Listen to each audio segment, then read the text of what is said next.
여러분, 과거 시험에서 백지를 낸 사람이 있었습니다. 근데 그 사람이 부정행위로 잡힌 게 아니었어요. 오히려 옆 사람을 합격시키려고 일부러 백지를 낸 거였습니다. 그리고 그 사람 허리춤에서 마패가 나왔습니다. 때는 영조 임금 시절 충청도 공주근방의 이야기입니다.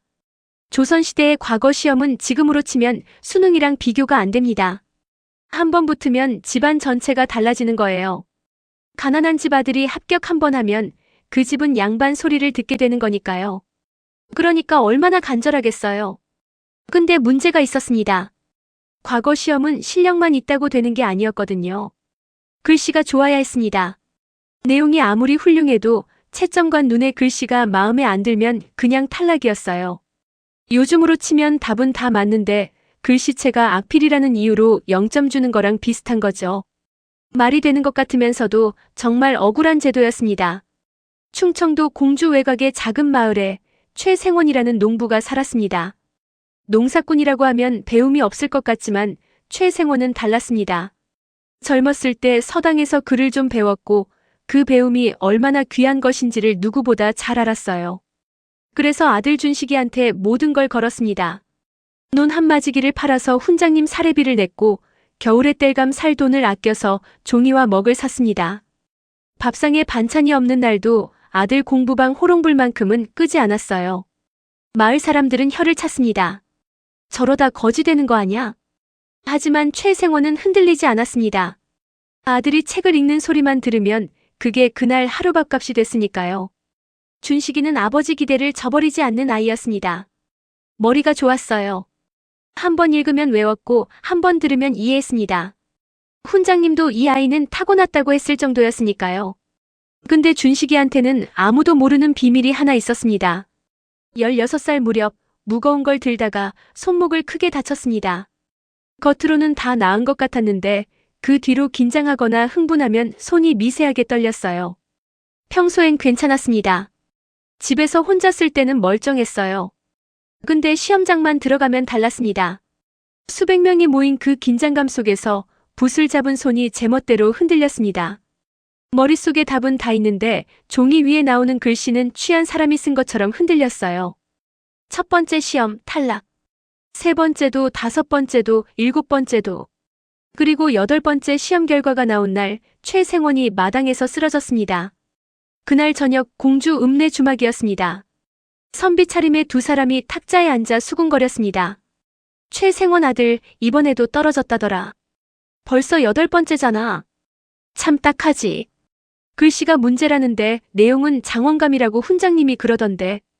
맞은편에 조용히 앉아있던 나그네가 귀를 기울였습니다. 허름한 제빛 두루마기. 낡은 갓. 어디에도 눈길을 끌 것 없는 행색이었는데 눈빛만은 달랐습니다. 박문수였습니다. 그는 술잔을 내려놓고 주모에게 물었습니다. 그 최생원 댁이 어디요? 다음 날 아침 박문수가 최생원 댁을 찾아갔습니다. 아버지는 자리에 누워 있었고 준식이가 마당을 쓸고 있었습니다. 눈이 퉁퉁 부어 있었어요. 밤새 운 게 티가 났습니다. 박문수가 말했습니다. 내 글 한번 읽어봐라. 준식이가 어리둥절했지만 품에서 답안 초고를 꺼냈습니다. 그리고 읽기 시작했어요. 박문수는 눈을 감고 들었습니다. 중간에 한 번도 끊지 않았어요. 다 듣고 나서 잠시 침묵이 흘렀습니다. 그리고 박문수가 말했습니다. 내용은 합격감이다. 충분히 합격감이야. 손이 문제지 머리가 문제가 아니구나. 준식이가 고개를 숙였습니다. 눈물이 뚝 떨어졌습니다. 박문수가 조용히 덧붙였습니다.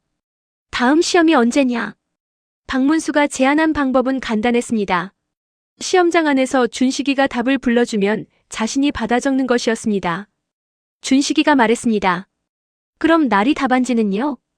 박문수가 웃었습니다. 백지로 내면 되지. 준식이가 깜짝 놀랐습니다.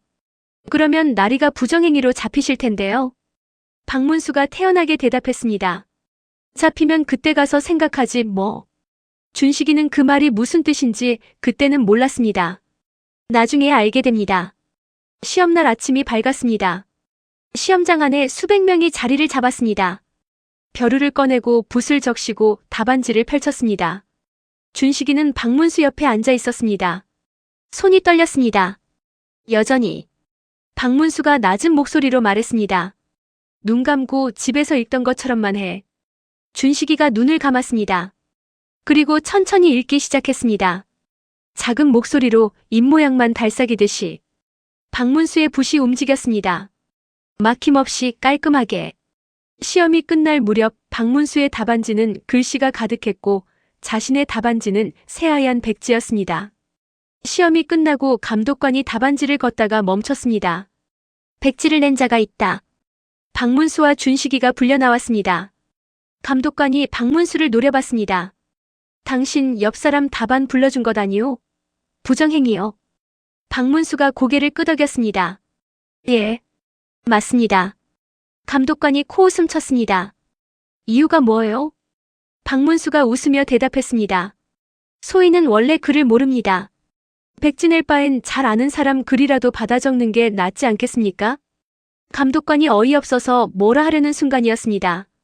박문수의 손이 허리춤으로 갔습니다. 햇살이 쨍하게 내리쬐는 시험장 마당에 둥근 청동 마패가 빛을 받아 번쩍였습니다. 말 3마리가 선명하게 새겨진 그 마패가 암행어사 출두요. 마당에 얼어붙었습니다. 조사 결과는 금방 나왔습니다. 이 고을 시험 감독관은 수년 동안 글씨를 이유로 실력 있는 응시자들을 탈락시켜왔습니다.